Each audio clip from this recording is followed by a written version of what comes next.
Love and blessings to you on this beautiful, auspicious day of the Lord. Today we will be continuing our reading from Amritavani, the Nectar of Instructions for Immortality, by His Divine Grace, Bhaktisiddhanta Sarasvati Thakura.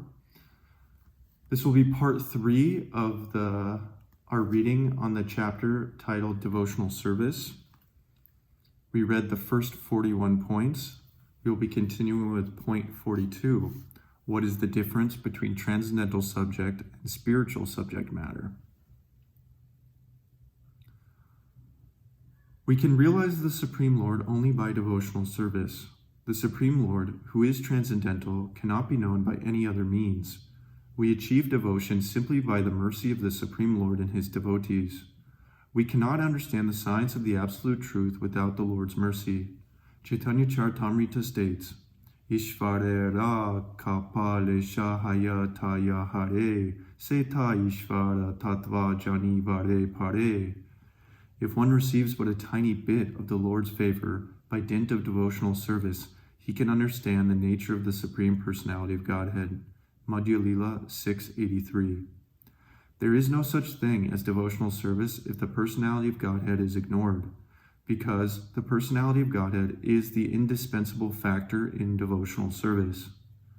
We understand from the following Bhagavatam verse beginning Anartha upashamam sakshat bhakti yogam madhoksaje, that all anarthas, unwanted things of the heart, are destroyed when we engage in the Supreme Lord's service. That is why Adhoksaja has 4 arms. He destroys the jivas and anarthas with his weapons. In the Adhoksaja conception, awe and reverence is prominent. From the external viewpoint, the spiritual object appears mundane, but it is not. In the conception of apakrita, or spiritual object, there is no feeling of awe and reverence. The devotee feels only intimacy. There are no anarthas in the conception of aprakrita. After our anarthas are completely vanquished, the apakrita conception manifests. That apakrita, or spiritual object, is the 2-armed form of Krishna, playing a flute. He is served with love and devotion. According to the understanding of para, vyuha, vaibhav, antaryami, and archa, the para cannot be anyone other than Krishna. The word apakrita is applicable only to the Absolute Truth Krishna. The word adhoksaja is applicable to vyuha and vaibhava. The word aparoksha, indirect, is applicable to antaryami. Words like paroksha, direct, and pratyaksha, face-to-face, are applicable to archa. 43. Are the words devotional service applicable only to the Supreme Lord? Lord Vishnu is no one's order supplier, but is the master of all order suppliers. Since Lord Vishnu is worshipable for everyone, the words devotional service can apply only to him. The words devotional service cannot apply to the demigods, even though the demigod worshippers falsely attribute those words to their practices. When we worship the demigods, we want religiosity, economic development, sense gratification, or liberation. But when we worship Vishnu, we attend only to what Vishnu wants. The Supreme Lord, Bhakti, and the devotee are sewn with the same thread. Devotional service is the via media between the Lord and his devotees. The Lord is the object of the devotees' worship, and the devotees are the Lord's servants. The demigods are not God, but jivas. The Chaitanya Charitamrita states, Ekale Ishvara Krishna, Ara Sabha Britya Yare Yaiche Na Chaya, Se Taiche Kara Nritya. Lord Krishna alone is the supreme controller, and all others are his servants. They dance as he makes them do so. Adi Lila 5:142. The Padma Purana states, Hari eva sadara tyaha sarva deva svareshvaraha itare brahma rudra dya navadgye yaha kadachana yastu narayanam devam brahma rudra ditaivatehe samatve naiva viksheta sapasandi bhave dhruvam. Lord Hari alone is the supreme worshipable object. He is the controller of all controllers. Demigods like Brahma and Shiva are subordinate to him, yet they should never be disrespected. A person who considers demigods like Brahma and Shiva to be on an equal level with Narayan is to be considered an offender. The scriptures declare that service to the Supreme Personality of Godhead Hari is devotion, but at present the word bhakti is being misinterpreted and misused. People have come to think that it means devotion to the father, king, or school teacher.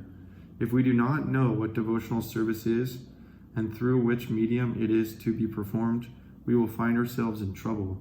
Serving Lord Hari, the master of all the senses, with our senses is called devotional service.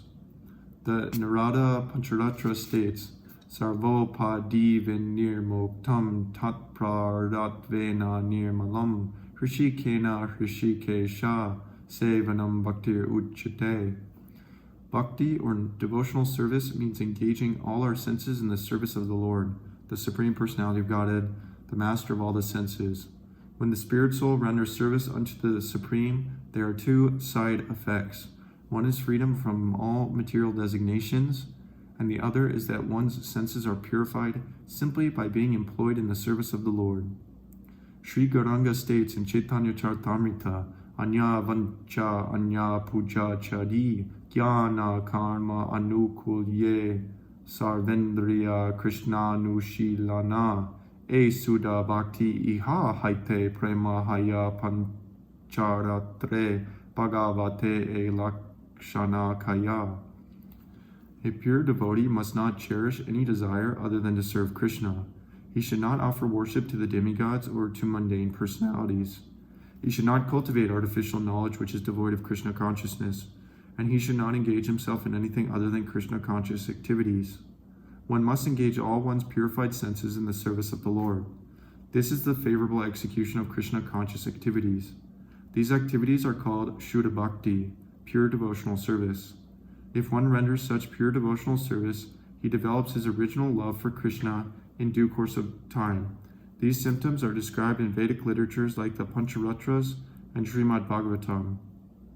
Srimad Bhagavatam 3:29-11-12 states, Madguna Shruti Matrena Mayi Sarva Guhai Saye Manogatir Avichina Yathagan Gambaso Muputaha Lakshanam Bhaktir Yogasya Nirgunasya Hi Uddaritam Ahaitukiya Vyavahita Ya Bhaktir Purushotama Tame.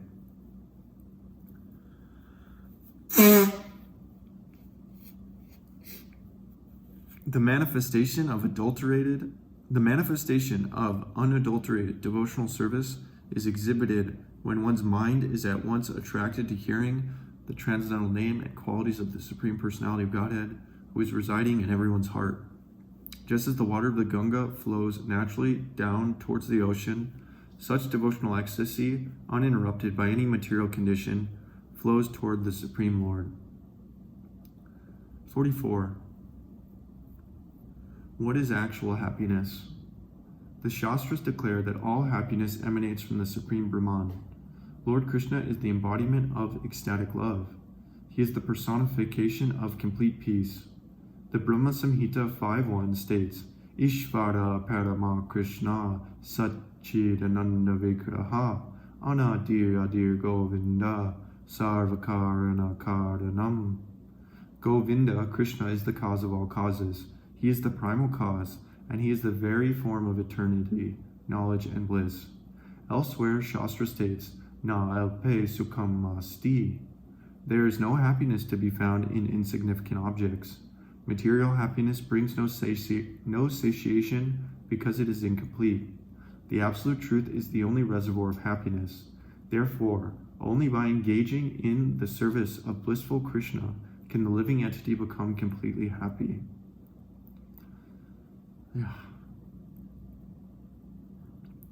45.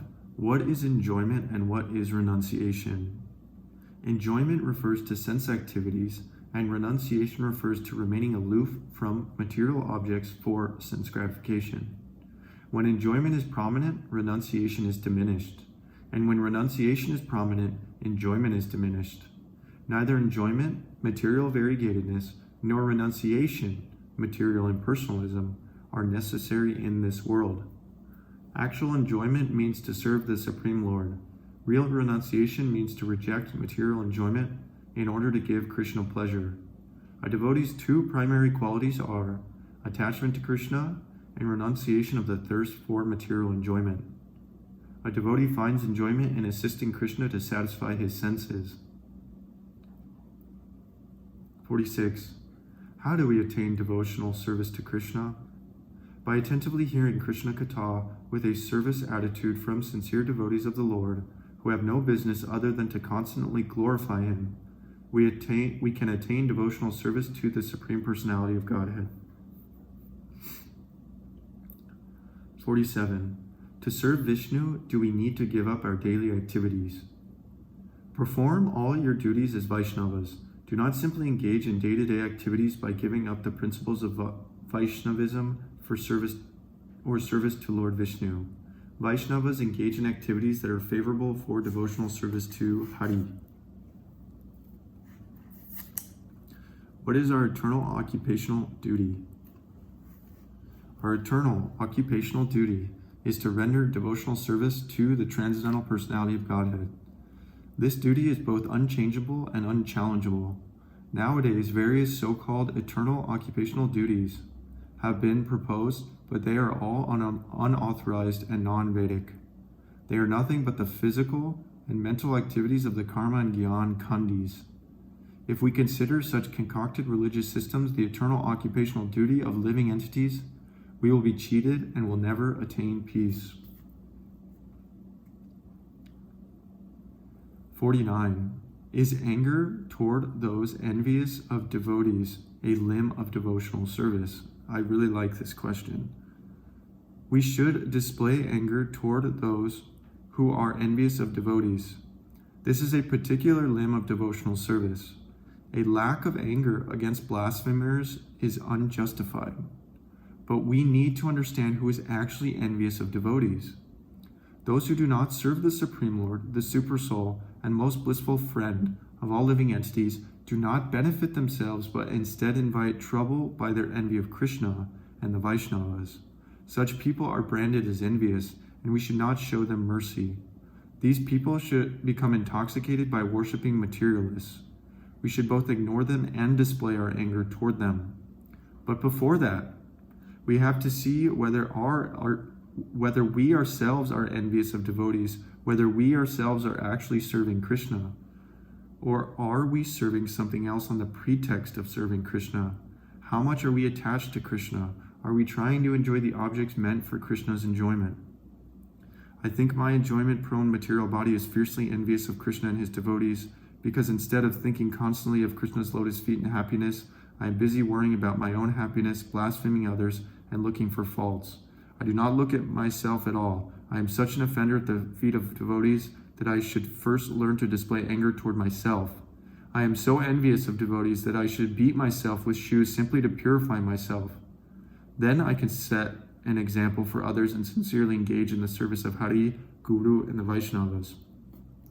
I must remember that everyone is worshipping Hari but me. I am unable to do so. I should also remember that I may die at any moment. So first we should show anger toward our own sinful propensities, such as our desire for profit, adoration, and distinction, and our propensity to cheat others. We must correct ourselves first, otherwise we cannot correct others. Then we have to correct those who are related to us, who are envious of the spiritual master and Krishna, and who are pulling us toward material enjoyment by tempting us. This is the secret to success. Yes.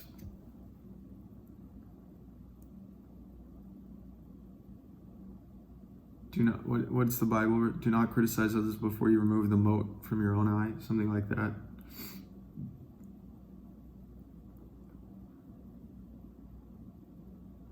But those who have knowledge and avoid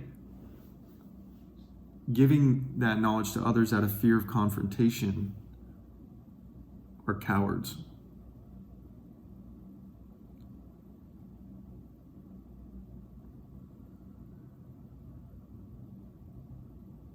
Men of demoniac nature do not want to be confronted on the fact that they are using the house of the Lord to further their own economic interests, to further their own sense gratification, to make life very materially comfortable so that they don't have to think about God. If we do not display our anger towards them, then we are complicit, culpable in their behavior.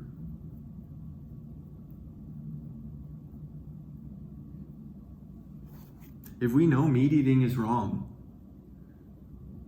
if we know slaughtering animals is wrong, if we do not have the stomach to slaughter animals, the thought of slaughtering animals, if the videos of slaughtering animals churn our stomach, and yet we continue to eat meat, we are absolutely complicit in the slaughtering of animals.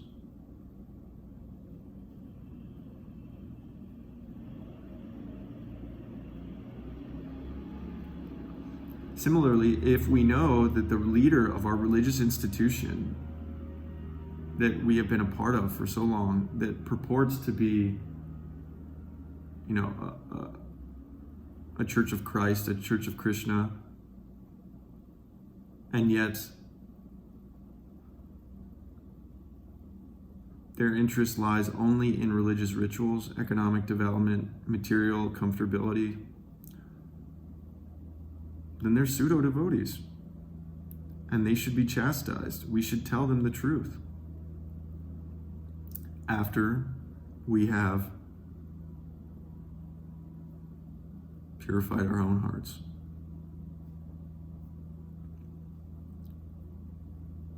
"50. Do the devotees want anything other than devotional service? Religiosity, economic development, sense gratification, and liberation are fit to be kicked out.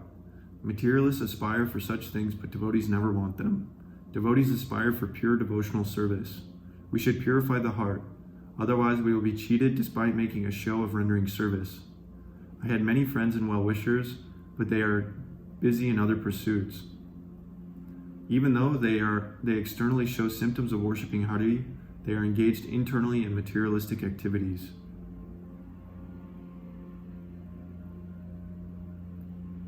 A big one is blaspheming others with the thoughts of our mind. It's a big one. Thinking about doing harm to others in our mind. That's a materialistic activity. So if externally you're bowing down, you're praying, you're doing all this, it's a good show, but if internally you're not feeling it, believing it, it means nothing. 51. Is devotional service the only path to be followed? Apart from devotional service to the Lord, all other endeavors, including karma and gyan, are foolish and sinful. All topics, excluding service to Sri Sri Radha Krishna, are simply attempts to cover the soul's eternal propensity. It is said that Lord Hari takes everything away, but what does he take? He does not take our skin, our flesh, he wants our soul. By taking shelter of the Supreme Lord, all our responsibilities are fulfilled. He wants our soul. The prodigal son, right? He leaves. He takes some money with him. He burns it all on who knows what, right? Prostitution, bad investment. He eats a lot of it, whatever it is. He has to swallow his pride and come home. And what happens? His father opens his arms up, prepares a huge feast, invites him in.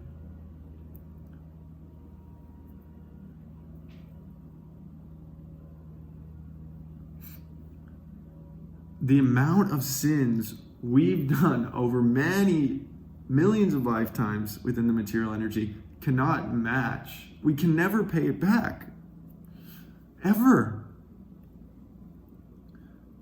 So our only option is to surrender. And then we experience spiritual ecstasy. We had the opportunity to eat our cake. Now we get to have the full cake, which is Krishna, by serving him.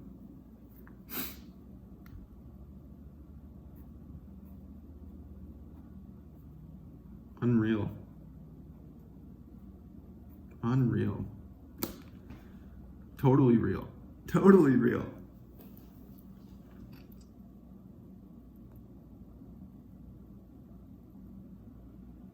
"52. Is it proper to associate with women?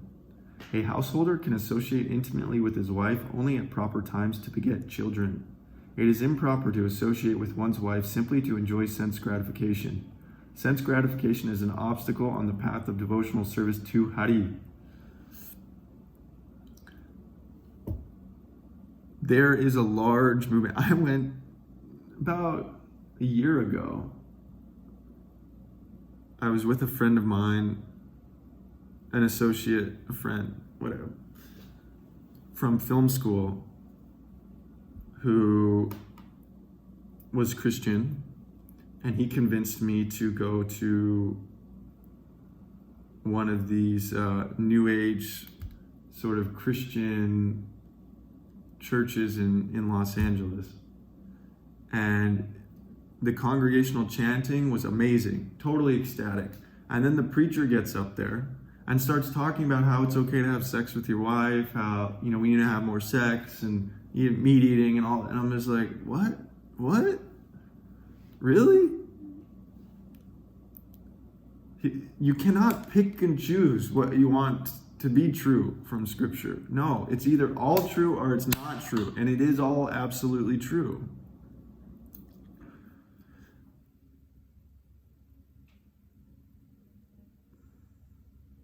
If we are interested in coveting our wife's body, or our husband's body for that matter, then there is some missing element. We're not feeling ecstatic symptoms in service to Krishna. We are trying to gain and exploit those ecstatic symptoms out of another by taking it.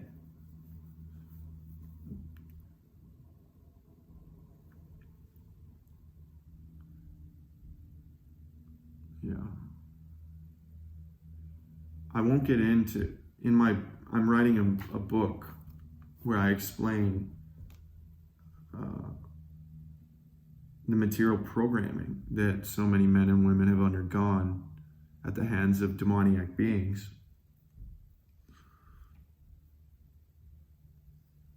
I won't get into that now, though.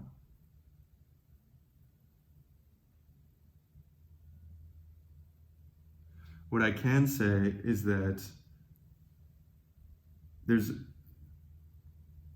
3 types of conditioned women that dominate society right now. There is the woman possessed by masculine traits that they've seen in others and they're trying to emulate them. Then there is the woman who uses her femininity as a weapon of exploitation against others.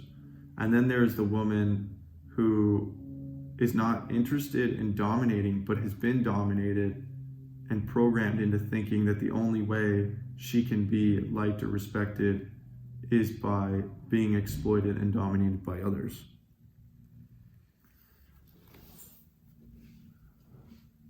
We are not the body, though. You are not a woman. You are not a man. You are an eternal spirit soul. However, there's a certain dharma. There's a certain life path that your body fits perfectly in. And if you follow that, you will be fulfilled. It may not be what you want in the short term, and it may seem actually repulsive to you in a material sense, but in the long term, it will give you satisfaction. What you most need will be found where you least want to look for it. In other words, what you most need spiritually will be found where materially you think you do not want to go. 53. Do the living entities have any business other than worshiping Krishna? Lord Krishna says, "It is the duty of all living entities to worship me alone. All their activities should be executed with me in the center. They should engage all their senses only in my service. Beautiful. Beautiful. 54. Should we engage in devotional service 24 hours a day? We should remain engaged in the Lord's service 24 hours a day. We should not desire anything for ourselves, even for a second. This stance is natural to our constitutional position.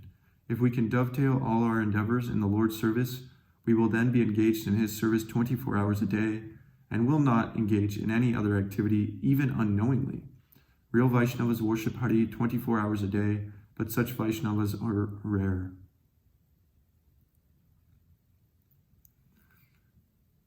So somebody might say, how do I worship Krishna in my dreams? Well, good question. If you're fully engaged during your waking life, then that will spill over to the dream life. Even though this world is a dream, it's like a dream, because it's temporary, and then it ends, and then you move on. But dreams serve a specific function. So the emotional inputs we receive during the day that are stored in,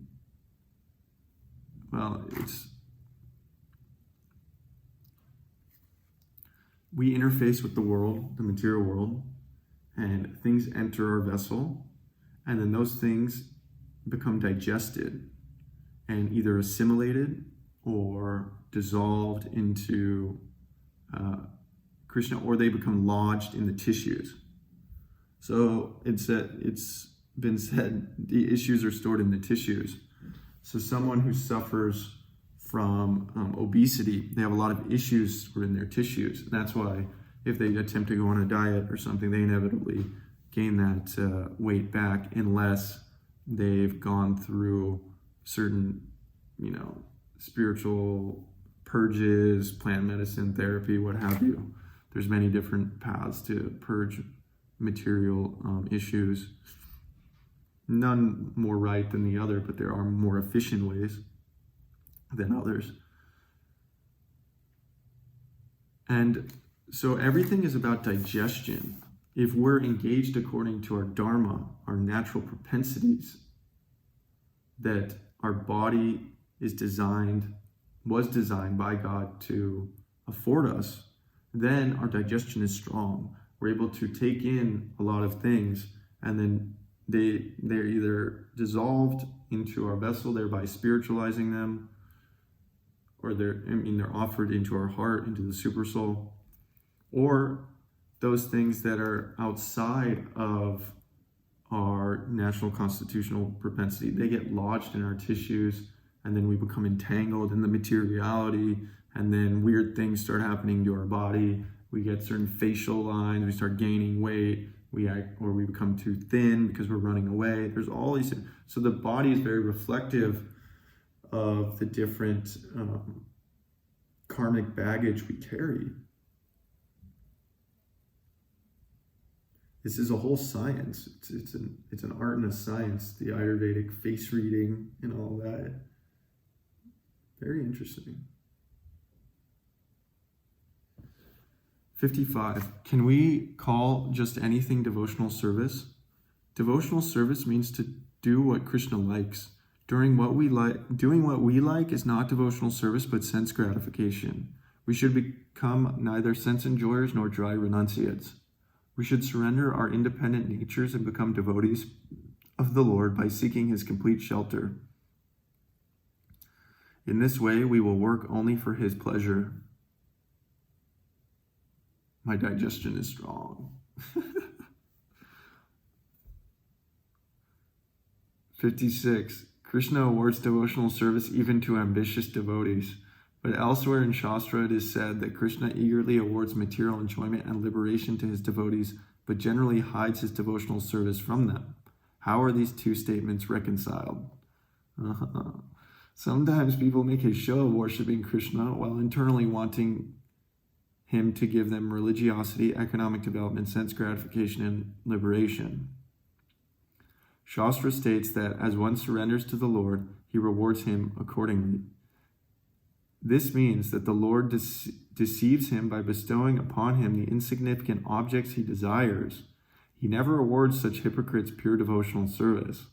But if out of ignorance a devotee prays to the Lord for material happiness, then the Lord mercifully awards that ignorant yet sincere person the opportunity to hear Harikatha from pure devotees, or attracts him with his charming sweetness. In this way, he belittles the devotee's desires. The main point is that Lord Krishna never awards hypocrites who only make a show of worshipping him the rarely achieved loving devotional service. The main point is that Lord Krishna never awards hypocrites who only make a show of worshipping him the rarely achieved loving devotional service. Rather, he deceives them by giving them material enjoyment and liberation. The Lord certainly awards pure devotional service to ignorant but sincere devotees, through the via media of the spiritual master.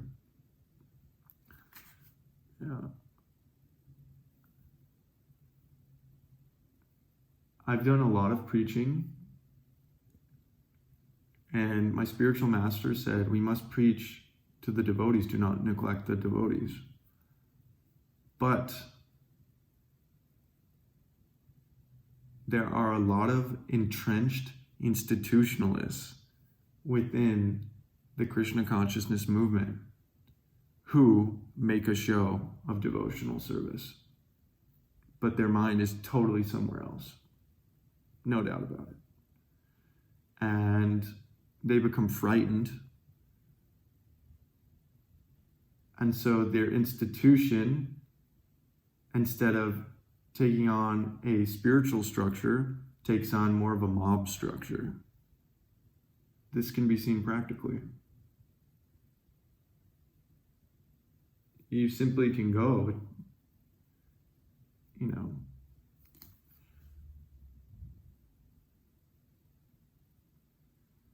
that's the age we live in, is the age of quarrel and hypocrisy. And the only means of deliverance in the age of quarrel and hypocrisy is congregational chanting of the Lord's holy names. I'm recording this in the midst of the COVID so-called epidemic, the coronavirus, the crown virus. And congregational chanting has almost all but ceased from what I can see. There's some digital stuff going on and here and there. It's few and far between, but if people don't think that the demoniac powers are wise to the potency of congregational chanting, and they're not, this is not all orchestrated for a specific purpose, then your eyes are wide shut, my friend. They know what they're doing. So are we going to have the courage to step up and say, first of all, according to Ayurveda, the oldest health science on the planet, before allopathic medicine, before Western germ theory, before all this, there was an understanding, not by primitive man, but by spiritually advanced seers of the truth. You can't kick me off for telling the truth, right? You can kick me off if I start speculating, because that's what they want you to do. I'm not speculating. I'm speaking the religious truth. And thankfully, it's all Krishna's arrangement, but there will come a time when religious freedom will not be what it is. Especially if people feel that so-called, or it's so polluted. But if people start believing that religious freedom is detrimental to the material lives of others, then they will start clamping down on it. Because the materialists are in control of social media, politics, demoniac-minded materialists.